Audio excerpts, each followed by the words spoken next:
Yang terhormat Camat dan Muspika Manyapai, yang terhormat Dato dan Imam Desa Tualang Barau beserta perangkatnya, yang terhormat Dato dan Imam Desa Ibinta beserta perangkatnya, yang terhormat Tengku Daya dan pimpinan pondok pesantren yang hadir pada malam ini, yang terhormat Dr. Syamsuddin Arif. Honorable members of Islamic Talks and Information for Da'wah Foundation, Honorable all of lecturers, teachers and parents, and all graduates of Istaid Professional Tahfiz Program. Yang kami muliakan wali wisudawan, wisudawati, hadirin para tamu undangan, dan segenap wisudawan wisudawati program tahfiz profesional Istaid yang kami banggakan. Bismillahirrahmanirrahim. Assalamualaikum warahmatullahi wabarakatuh. Alhamdulillah alladzi khalaqal kainat wa tufaddilu alaina bi juhdihi wa rahmah walladzi arsala rasulahu bil huda wal bayanat wa anzala taurata wal injila waz zabur wa atammaha bil ayat allamal khafayat wa qudwatal qadat sayyiduna Muhammad sallallahu alaihi wasallam khairul makhluqat fil ardi was samawat wa ala alihi ma'adil hikmah wa aminil ummah wa mawfadi rahmah wa tabi'ahum bil ihsani ila yaumil qiyamah. It's an honor for us to be the masters of ceremony in this evening, 3rd Zulhijjah, 1443 Hijriah. Graduation ceremony of Istaid Professional Tahfizul Quran. Hafid takharij di dawrati tadrib al-ihtirafi wa tahfiz al-Quran bi muassasah waqfiyah li fikri islami wa ilami da'wah. Ayyuhal kiram, nusyrifu asma'una bi istima'i ila tilawatil Qur'anil Karim. Hadirin yang terhormat, sebelum memulai acara kita pada malam yang berbahagia ini, marilah kita simak lantunan kalam ilahi yang akan dibawakan oleh saudari Raihan Sofi beserta sari tilawahnya Adli Nurfia dan akan ditadabburi oleh saudara Fahmur Rozi. Kami persilakan.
ومن الجبال جدد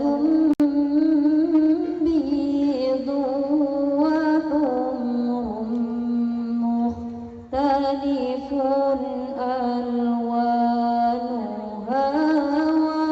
وغرابيب سود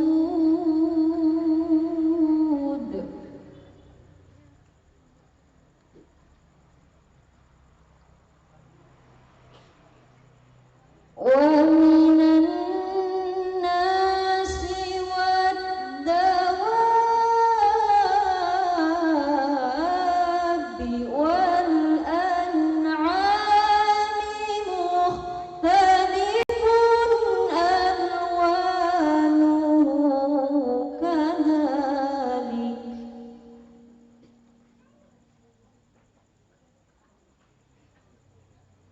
إنما يخشى الله من عباده العلماء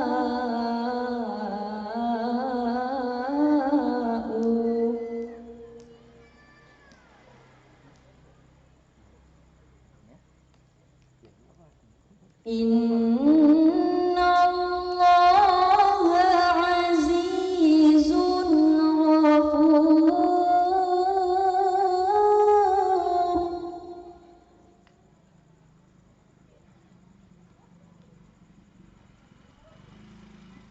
إن الذين يتلون كتاب الله وأقاموا الصلاة وأنفقوا مما رزقناهم سرا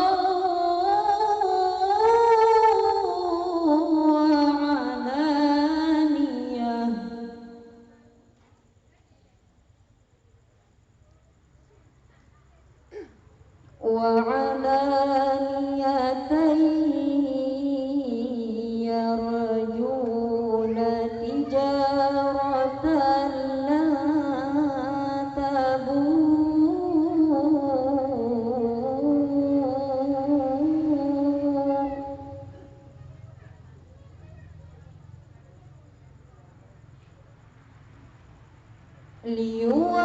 ليوفيهم أجورهم ويزيدهم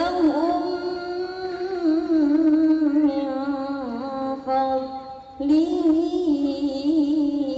إنه غفور شكور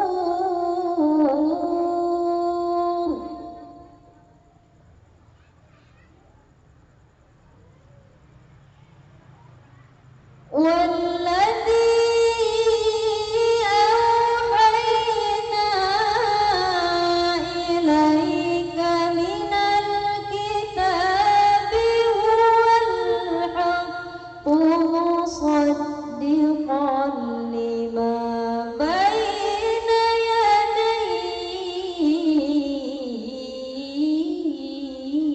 يديه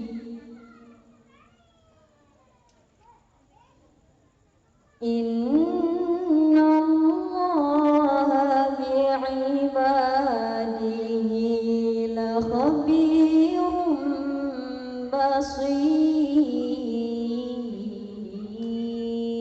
بصير صدق الله العظيم. Hamba berlindung kepada Allah dari godaan syaitan yang terkutuk dengan menyebut asma Allah yang maha pengasih lagi maha penyayang. Tidakkah engkau melihat bahwa Allah menurunkan air dari langit, lalu dengan air itu kami hasilkan buah-buahan yang beraneka macam warna dan jenisnya. Dan di antara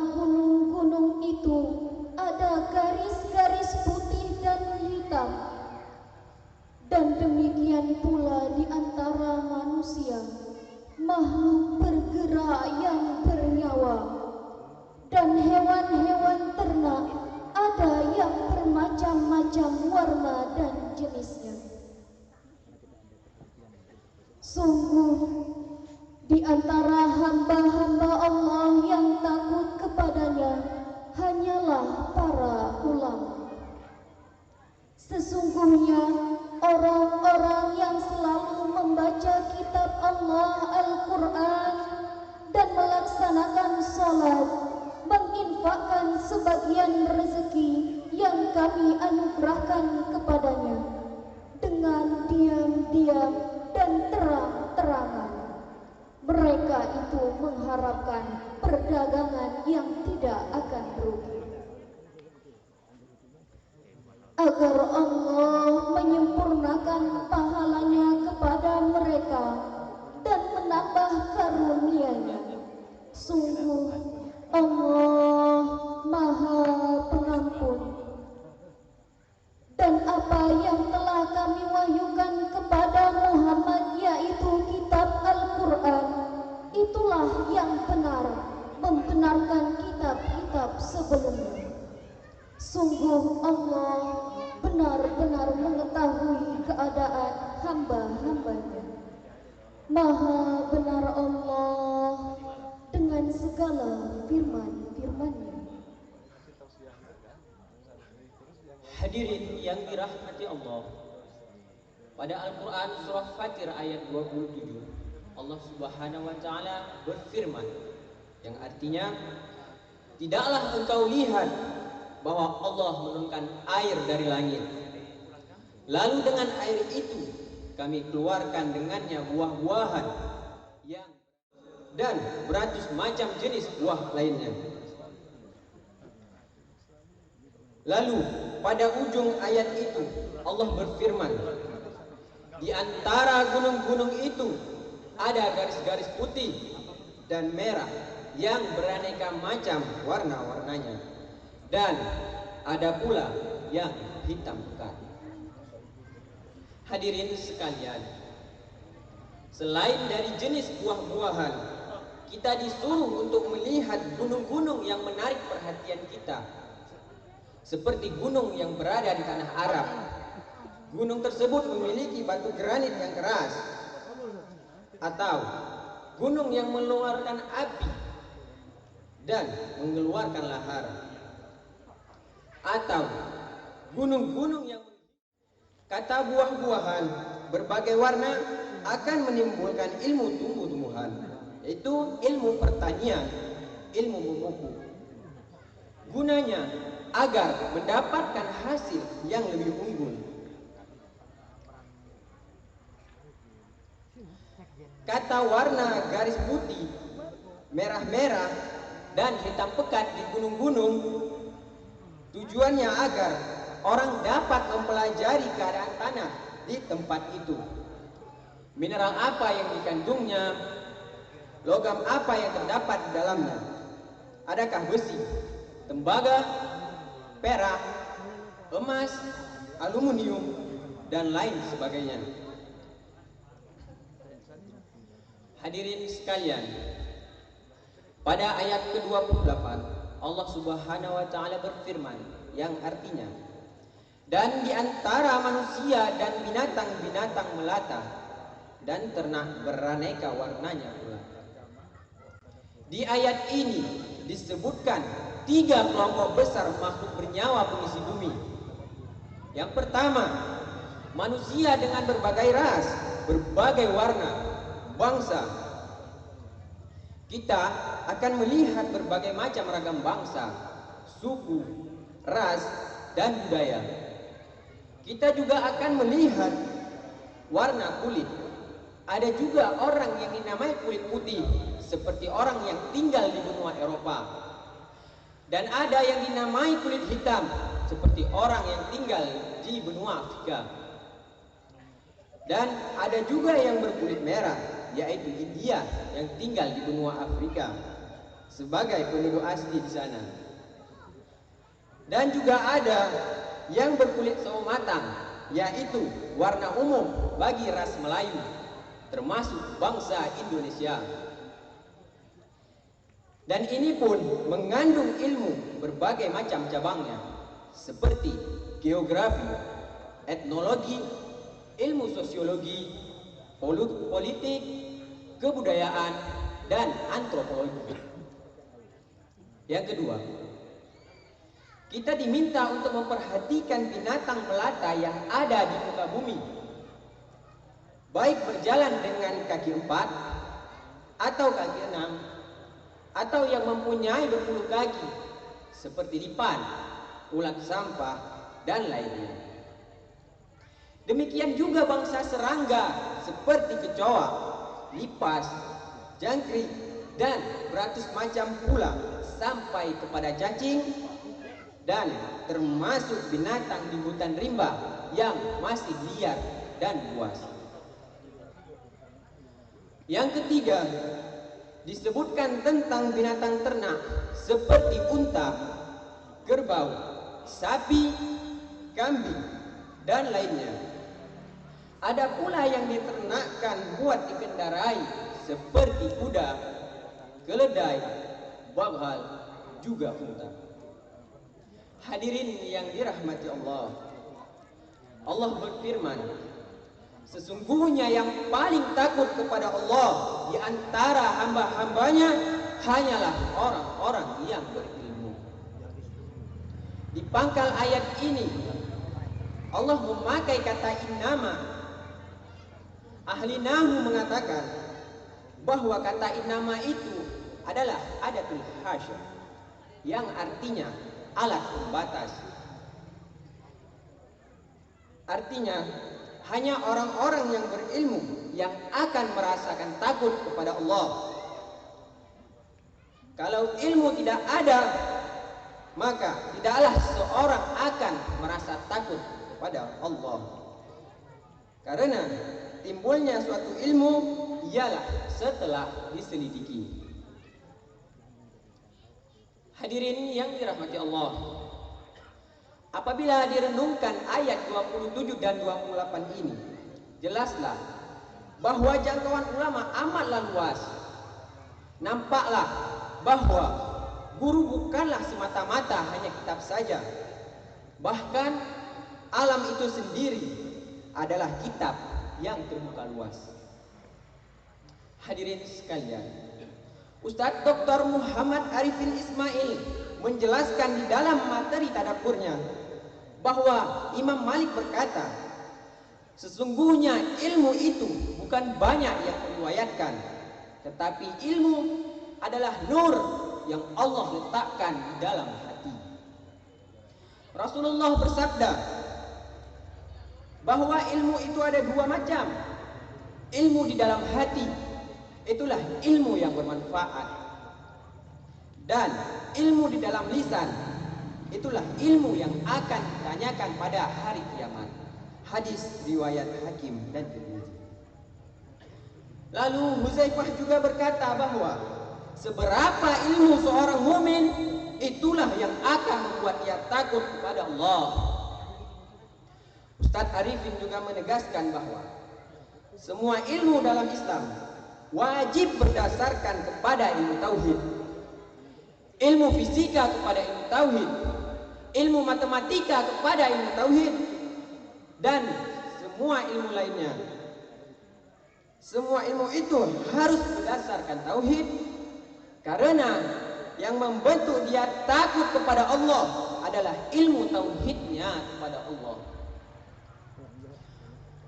Prof. Naqib Alatas juga mengatakan bahwa ilmu adalah sampainya makna sesuatu ke dalam jiwa manusia. Lalu pada ayat 29 Allah berfirman, yang artinya sesungguhnya orang-orang yang selalu membaca kitab-kitab Allah. Ustadz Arifin juga menjelaskan, orang yang selalu membaca kitab Allah yang diturunkan kepada Nabi Muhammad SAW dan mendirikan sholat yang diwajibkan kepada mereka dan melaksanakan hukum-hukumnya, mereka akan mendapatkan pahala sebagaimana perniagaan yang tidak pernah rugi. Untuk ayat 30 pada surah Fatir, Allah Subhanahu wa taala berfirman yang artinya, karena Allah akan menyempurnakan untuk mereka pahala mereka dan akan Ia tambah untuk mereka dari karunia-Nya. Sesungguhnya Allah Maha Pengampun lagi Maha Mensyukuri. Ustadz Dr. Muhammad Arifin Ismail juga menjelaskan dengan terang bahwa orang yang mendengar perintah Allah, kemudian dia membaca kitabnya dan membuka hati untuk menerima petunjuk Allah, kemudian dia mengamalkan dan membaca apa yang telah ditunjukkan kepadanya, maka Allah akan tambah dia dengan ilmu yang lebih banyak lagi. Sungguhnya Allah itu Maha Mensyukuri. Walaupun amal kita sedikit dibanding dengan nikmat yang sangat banyak, maka Allah akan tetap memberi kita balasan dengan sebanyak-banyak balasan. Inilah sikap seseorang menerima petunjuk Allah dan menolaknya. Hadirin yang dirahmati Allah, petunjuk Allah hanya datang dengan sikap kita menerima atau menolaknya. Maka ada asbab petunjuk dan ada asbab kesesatan. Dan barang siapa yang mengikuti petunjuk Allah, maka akan diberikan pahala yang lebih dari apa yang ia pikirkan. Dan untuk memahami perintah Allah dan memahami kekuasaannya hanya dengan ilmu pengetahuan. Bagaimana kita merespon hidayah, itu semua tergantung ilmu kita yang ada di dalam diri kita masing-masing. Karena ilmu yang masuk pada kita yang mampu membuat kita takut kepada Allah. Semoga kita menjadi orang yang patuh terhadap Allah dan orang yang berpikir tentang kekuasaan Allah. Hadirin sekalian, Imam Syafi'i berkata, barang siapa yang bertambah ilmunya, bertambah petunjuknya, maka dia tidak bertambah dekat kepada Allah.